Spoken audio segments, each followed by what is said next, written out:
بسم اللہ الرحمن الرحیم۔ نبی کریم صلی اللہ علیہ وسلم نے عبداللہ بن عتیق اور عبداللہ بن عتبہ رضی اللہ عنہما کو چند صحابہ کے ساتھ ابو رافع کے قتل کے لیے بھیجا۔ یہ لوگ روانہ ہوئے۔ جب اس کے قلعے کے نزدیک پہنچے تو عبداللہ بن عتیق رضی اللہ عنہ نے اپنے ساتھیوں سے کہا کہ تم لوگ یہی ٹھہر جاؤ، پہلے میں جاتا ہوں، دیکھوں صورتحال کیا ہے۔ عبداللہ بن عتیق رضی اللہ عنہ نے بیان کیا کہ قلعے کے قریب پہنچ کر میں اندر جانے کے لیے تدبیر کرنے لگا۔ اتفاق سے قلعے کا ایک گدھا گم تھا۔ انہوں نے بیان کیا کہ اس گدھے کو تلاش کرنے کے لیے قلعے والے روشنی لے کر باہر نکلے۔ بیان کیا کہ میں ڈرا کہ کہیں مجھے کوئی پہچان نہ لے، اس لیے میں نے اپنا سر ڈھانک لیا جیسے کوئی قضاء حاجت کر رہا ہے۔ اس کے بعد دربار نے آواز دی کہ اس سے پہلے کہ میں دروازہ بند کر لوں، جسے قلعے کے اندر داخل ہونا ہے وہ جلدی آ جائے۔ میں نے موقع غنیمت سمجھا اور اندر داخل ہو گیا اور قلعے کے دروازے کے پاس ہی جہاں گدھے بندھے جاتے ہیں وہیں چھپ گیا۔ قلعے والوں نے ابو رافع کے ساتھ کھانا کھایا اور پھر اسے قصے سناتے رہے۔ آخر کچھ رات گئے وہ سب قلعے کے اندر ہی اپنے اپنے گھروں میں واپس آ گئے۔ اب سناٹا چھا چکا تھا اور کہیں کوئی حرکت نہیں ہوتی تھی، اس لیے میں اس طویلے سے باہر نکلا۔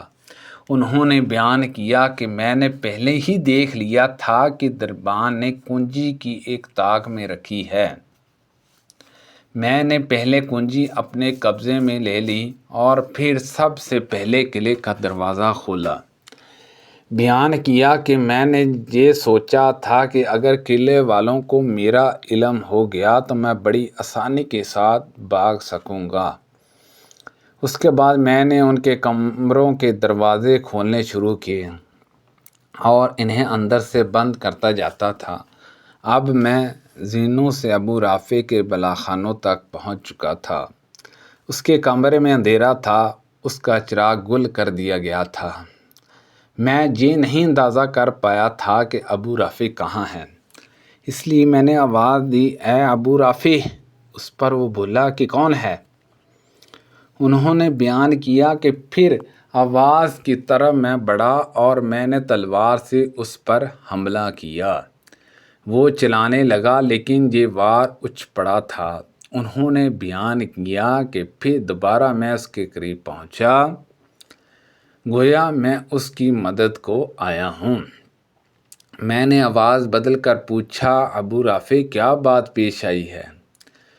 اس نے کہا، تیری معذرت ہو، ابھی کوئی شخص میرے کمرے میں آ گیا اور تلوار سے مجھ پر حملہ کیا ہے۔ انہوں نے بیان کیا کہ اس مرتبہ پھر میں نے اس کی آواز کی طرف بڑھ کر دوبارہ حملہ کیا۔ اس حملے میں بھی وہ قتل نہ ہو سکا۔ پھر وہ چلانے لگا اور اس کی بیوی بھی اٹھ گئی اور چلانے لگی۔ انہوں نے بیان کیا کہ پھر میں بظاہر مددگار بن کر پہنچا اور میں نے اپنی آواز بدل لی۔ اس وقت وہ چت لیٹا ہوا تھا۔ میں نے اپنی تلوار اس کی پیٹھ پر رکھ کر زور سے اسے دبا دیا۔ آخر جب میں نے ہڈی ٹوٹنے کی آواز سن لی تو میں وہاں سے نکلا، بہت گھبرایا ہوا۔ اب زینہ پر آ چکا تھا۔ میں اترنا چاہتا تھا کہ نیچے گر پڑا، جس سے میرا پاؤں ٹوٹ گیا۔ میں نے اس پر پٹی بندھی اور لنگڑاتے ہوئے اپنے ساتھیوں کے پاس پہنچا۔ میں نے ان سے کہا کہ تم لوگ جاؤ اور رسول اللہ صلی اللہ علیہ وسلم کو خوشخبری سناؤ۔ میں تو یہاں سے اس وقت تک نہیں ہٹوں گا جب تک اس کی موت کا اعلان نہ سن لوں۔ چنانچہ صبح کے وقت موت کا اعلان کرنے والا قلعے کی فصیل پر چڑھا اور اعلان کیا کہ ابو رافع کی موت واقع ہو گئی ہے۔ انہوں نے بیان کیا کہ پھر میں چلنے کے لیے اٹھا، مجھے کامیابی کی خوشی میں کوئی تکلیف معلوم نہیں ہوتی تھی۔ اس سے پہلے کہ میرے ساتھی حضور اکرم صلی اللہ علیہ وسلم کی خدمت میں پہنچے، میں نے اپنے ساتھیوں کو پا لیا۔ ان حضرت صلی اللہ علیہ وسلم کو خوشخبری سنائی۔ نبی کریم صلی اللہ علیہ وسلم نے غزوہ احد کے موقع پر فرمایا، یہ حضرت جبرائیل علیہ السلام ہے، ہتھیار بند، اپنے گھوڑے کے لگام تھامے ہوئے۔ رسول اللہ صلی اللہ علیہ وسلم نے 8 سال بعد یعنی 8ویں برس میں غزوہ احد کے شہداء پر نماز جنازہ ادا کی، جیسے آپ زندوں اور مردوں سب سے رخصت ہو رہے ہوں۔ اس کے بعد آپ منبر پر تشریف لائے اور فرمایا، میں تم سے آگے آگے ہوں، میں تم پر گواہ رہوں گا اور مجھ سے قیامت کے دن تمہاری ملاقات حوض کوثر پر ہوگی۔ سبحان اللہ عز و جل۔ اس وقت بھی میں اپنی اس جگہ سے حوض کوثر کو دیکھ رہا ہوں۔ تمہارے بارے میں مجھے اس کا کوئی خطرہ نہیں ہے کہ تم شرک کرو گے۔ ہاں، میں تمہارے بارے میں دنیا سے ڈرتا ہوں کہ تم کہیں دنیا کے لیے آپس میں مقابلہ نہ کرنے لگو۔ عقبہ بن عامر رضی اللہ عنہ نے بیان کیا، میرے لیے رسول اللہ صلی اللہ علیہ وسلم کا یہ آخری دیدار تھا جو مجھ کو نصیب ہوا۔ جنگ احد کے موقع پر جب مشرکین سے مقابلہ کرنے کے لیے ہم پہنچے تو ان حضرت صلی اللہ علیہ وسلم نے تیر اندازوں کا ایک دستہ عبداللہ بن جبیر رضی اللہ عنہما کی ماتحتی میں پہاڑی پر مقرر فرمایا تھا اور انہیں یہ حکم دیا تھا کہ تم اپنی جگہ سے نہ ہٹنا اس وقت بھی جب تم لوگ دیکھ لو کہ ہم ان پر غالب آ گئے ہیں، پھر جہاں سے نہ ہٹنا، اور اس وقت بھی جب تم دیکھ لو کہ وہ ہم پر غالب آ گئے، تم لوگ ہماری مدد کے لیے نہ آنا۔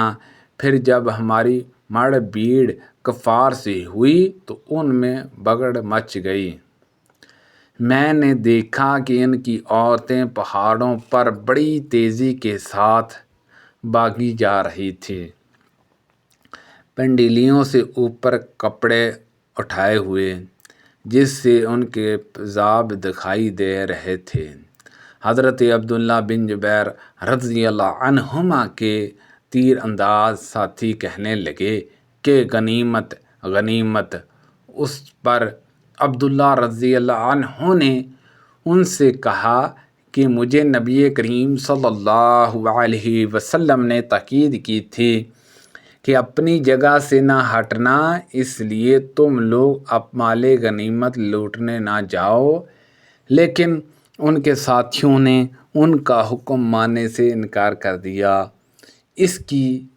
اس حکم عبدولی کے نتیجے میں مسلمانوں کو ہار ہوئی اور 70 مسلمان شہید ہو گئے۔ اس کے بعد ابو سفیان نے پہاڑی پر سے آواز دی، کیا تمہارے ساتھی محمد صلی اللہ علیہ وسلم موجود ہیں؟ حضور صلی اللہ علیہ وسلم نے فرمایا کہ کوئی جواب نہ دے۔ پھر انہوں نے پوچھا، کیا تمہارے ساتھ ابن ابی کاف موجود ہیں؟ حضور صلی اللہ علیہ وسلم نے اس کے جواب کی بھی ممانعت فرما دی۔ انہوں نے پوچھا، کیا تمہارے ساتھ ابن خطاب موجود ہیں؟